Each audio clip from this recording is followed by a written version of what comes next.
Hingga pukul 10 waktu Indonesia Barat, Anda masih bersama saya Rizal Wijaya di Ruang Publik KBR, dipersembahkan oleh Kementerian Agama Republik Indonesia. Dan tema kita hari ini adalah bimbingan perkawinan ikhtiar Kemenak cegah stunting.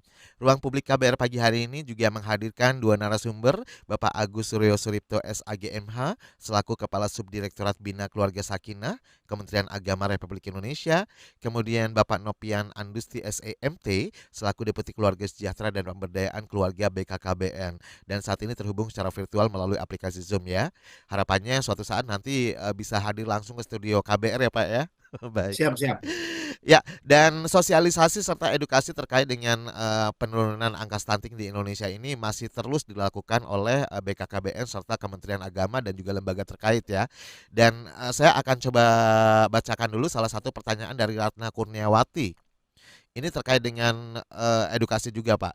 Pernikahan seperti apa yang dimaksud yang dapat menyebabkan risiko stunting? Kemudian faktor apa yang bisa menyebabkan hal tersebut terjadi? Silakan mungkin bisa dijawab kepada Ya, ya. siapa dulu Oh, nih kira-kira yang menjawab? ya, Oke. Marsial. Ya, oke. Yang lebih senior dulu. Pak Joni mungkin nggak? Senior Ini ya. Senior lah. ya. Jadi kalau kita menilik Mas Rizal ya dari usia pernikahan, kita akan mengenal ada istilah 4T. Ya, salah satunya di antaranya ada 2T, yaitu terlalu muda di usia menikah dan terlalu tua di usia menikah. Ini adalah dua kondisi usia yang berpotensi untuk melahirkan anak stunting. Mengapa kalau usia terlalu muda? Karena begini, ketika dia hamil, sesungguhnya sang ibu ini kan masih dalam proses pertumbuhan. Masih dalam proses pertumbuhan. Dan kalau masih dalam proses pertumbuhan, asupan makanan yang dimakan oleh sang ibu itu berbagi kepada anaknya yang dalam kandungannya. Sehingga menjadi tidak maksimal. Baik untuk ibunya maupun untuk anaknya yang dalam kandungannya. Sehingga nanti berpotensi melahirkan anak stunting. Nah kemudian dampak kepada sang ibu yang menikah terlalu muda, nanti dia gampang sekali terkena penyakit tulang kropos. Karena kenapa? Karena sesungguhnya dia tadi masih proses bertumbuh sampai usia 19 tahun, tapi sudah menikah di usia 16 tahun misalnya. Nah, ini pertumbuhannya menjadi tidak maksimal. Dan dampaknya nanti setelah dewasa gampang sekali terkena tulang kropos ini. Kemudian terlalu tua juga demikian. Karena dengan kondisi terlalu tua juga bersiko anaknya lahir stunting. Karena ini banyak juga kita temui kasus-kasus di lokus-lokus stunting ini, anaknya yang stunting ini usia ibunya waktu melahirkan sudah di atas 37 tahun, kemudian ibunya usianya di bawah 20 tahun. Oleh karena itu kami bersama Kemenak juga, ayo bagaimana kita sama-sama mensosialisasikan untuk pendewasaan usia perkawinan. Karena ini usia terlalu muda dan usia terlalu tua ini juga bersiko melahirkan anak stunting ini. Ini Mas Rizal ya. Oke. Jadi kalau terlalu tua udah nggak usah ngebet punya anak lagi ya Pak ya. Ya, juga bersiko melahirkan anak stunting kalau terlalu tua. Oke. Jadi usia yang ideal itu di bawah 35 tahun. Sampai 21 sampai 35 tahun. Itu Baik. usia hamil. Ya. Usia seorang ibu yang ideal untuk hamil. Kalau sudah di atas 35 ya udahlah, nanti anaknya lahir stunting nanti. Baik. Baik, kita akan lanjutkan lagi nanti mungkin ada yang ditambahkan oleh Pak Agus Suryo, tapi sebelumnya ada penelpon dari Depok, Pak. Ada Siska. Selamat pagi. Halo Ibu Siska. Ya, halo, selamat pagi. Silakan Bu Siska. Halo, selamat pagi. Saya mau tanya nih, Pak, nanti ini kalau dibanding negara lain, gimana sih Pak angka stunting di Indonesia saat ini? Lalu saya mau tanyakan juga kepada Deputi BKKBN. Tadi kan disebutkan respon masyarakat masih rendah ya, sangat rendah. Namun apakah masih ada metode khusus yang dilakukan untuk mengedukasi ke anak remaja? Karena kan usia muda juga kan beresiko untuk melahirkan bayi yang stunting ya. Ada kemungkinan seperti itu. Oke, itu Terima aja cukup kasih. Bu Siska di Depok. Iya, Baik, terima kasih. kasih Bu Siska. Baik, nah ini pertanyaannya bagus banget ya. Jadi mudah-mudahan ini juga akan memicu masyarakat lain untuk terus pengen cari tahu tentang isu stunting ini nih Pak ya. Oke, silakan mungkin boleh dijawab mengenai pertanyaan dari Ibu Siska di Depok. Perbandingan Ya. dengan negara lain bagaimana angkanya nih? Jadi begini, Indonesia ini tergolong dari negara yang masih dalam kondisi darurat stunting dibanding dengan negara lain yang ada di dunia. Karena kenapa?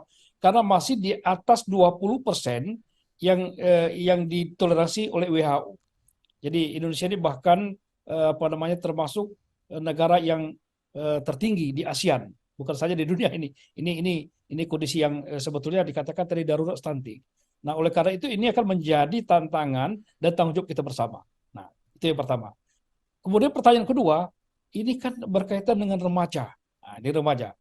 Jadi memang kita menggarap untuk pencegahan stunting ini dari hulu, dari para remaja, dari para calon-calon pasangan usia subur. Ya, salah satu yang tadi disebutkan adalah bagaimana mencegah terjadinya pernikahan dini, pernikahan anak, atau pernikahan anak-anak yang masih sangat muda, yang berdampak atau berisiko melahirkan stunting.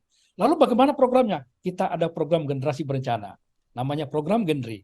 Nah, kalau selama ini ya Genre ini, duta-duta Genre itu hanya ada pada tingkatan kabupaten kota ke atas.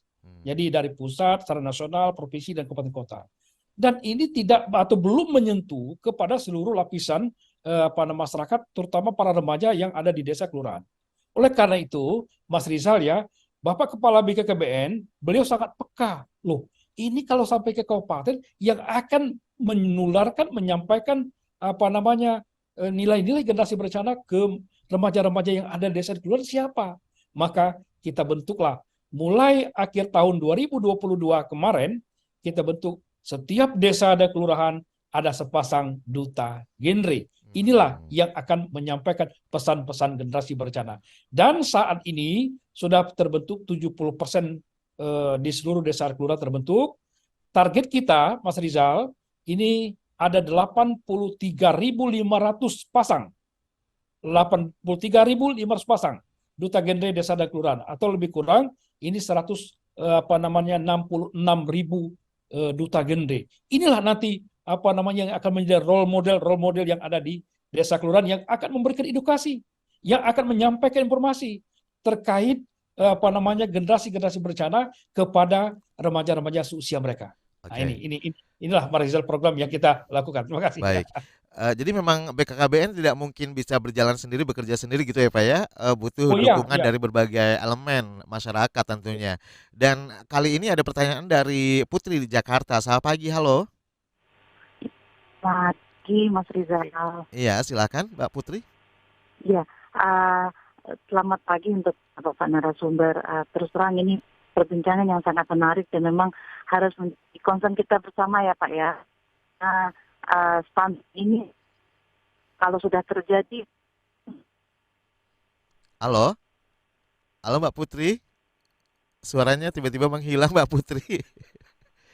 Oke, Mbak Putri mungkin nanti boleh coba telepon kembali ya. Halo, sepertinya masih terhubung sebenarnya, cuman suaranya menghilang ya.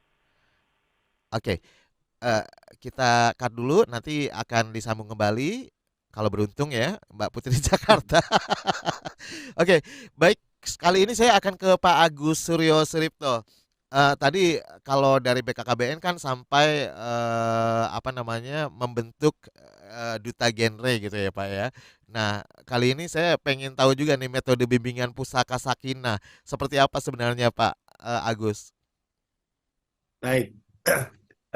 Saya tertarik dengan pertanyaan Mbak Rana dan Mbak Siska tadi sebelum saya menjawab yang baik. Ya. Baik. Sebetulnya pernikahan seperti apa sih yang menyebabkan stunting? Betul. Jadi ya pernikahan yang bapak dan ibunya itu tidak aware terhadap kualitas anak yang dilahirkan. Dalam satu kesempatan, Kepala BKKBN Pak Hasto pernah menyampaikan bahwa penyebab stunting itu diantaranya ada 3 gitu ya. 1 adalah gizi yang buruk, 2 kesehatan yang buruk, dan ketiga adalah pengasuhan yang buruk.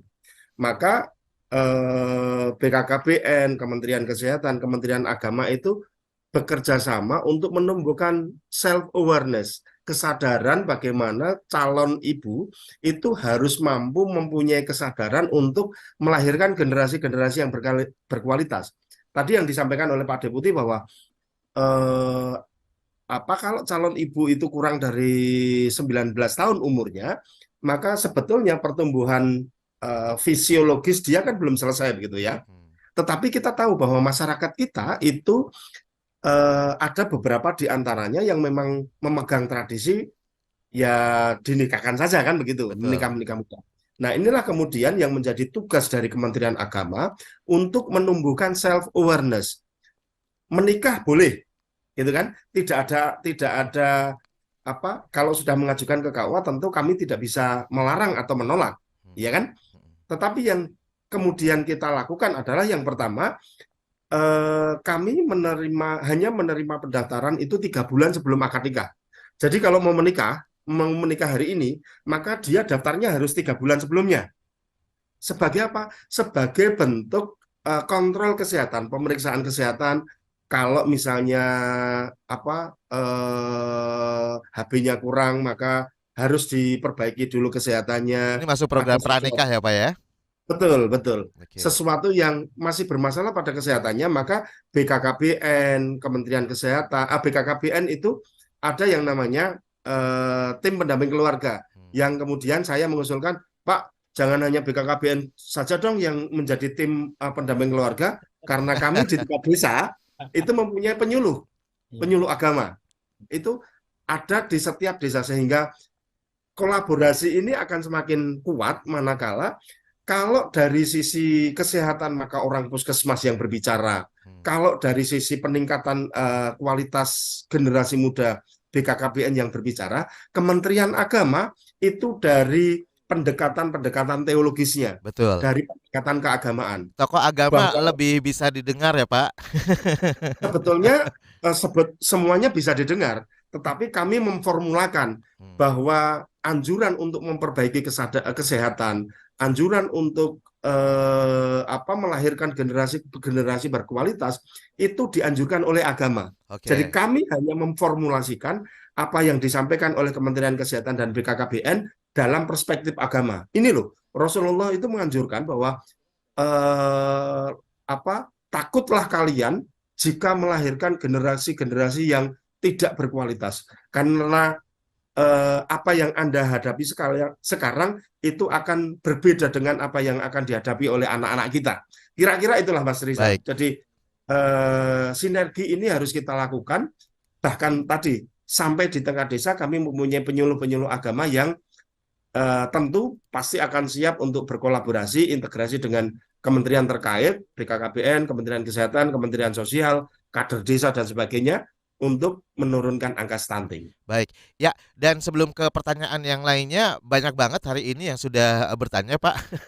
Ini artinya respons masyarakat kita memang ingin cari tahunya lebih tinggi gitu ya pada saat ini terkait dengan isu stunting ini. Kali ini ada penelpon, sebelum jeda saya angkat telepon terlebih dahulu, ada Bapak Ahmad dari Pati. Selamat pagi Pak Ahmad. Iya, selamat pagi, Bang. Silakan Pak Ahmad. Iya, selamat pagi juga untuk para narasumber di pagi hari ini. Terima kasih Selamat pagi atas Pak Ahmad. waktunya. Saya Ahmad dari Pati. Monggo. Iya, ini kan di KUA di daerah-daerah ini kan sudah ada Binwin beberapa kali begitu dengan mendatangkan pemateri dari BKKBN, Dinkes, dan beberapa narsum yang berkompeten begitu. Nah, sejauh mana sih output dari kegiatan tersebut? Karena pada praktiknya juga di daerah-daerah ini masih sering dijumpai pernikahan kurang umur dengan menyertakan keterangan dispensasi umur begitu. Karena kita juga tahu karena yang namanya pernikahan kurang umur kan meningkatkan resiko bukan hanya Betul. stunting tapi juga bahkan meningkatkan resiko perceraian begitu. Oke. Itu saja Pak Ahmad di Pati. Iya, di Ya. Pati, Ahmad di Pati. Ya, terima kasih Pak Ahmad di Pati. Oke, Luar siap. Terima biasa kasih. pertanyaannya ya, dan nanti akan dijawab oleh kedua narasumber kami, Bapak Nopian Anisti dan juga Bapak Agus Suryo Suripto setelah jeda iklan berikut ini. Tetap di Ruang Publik KBR.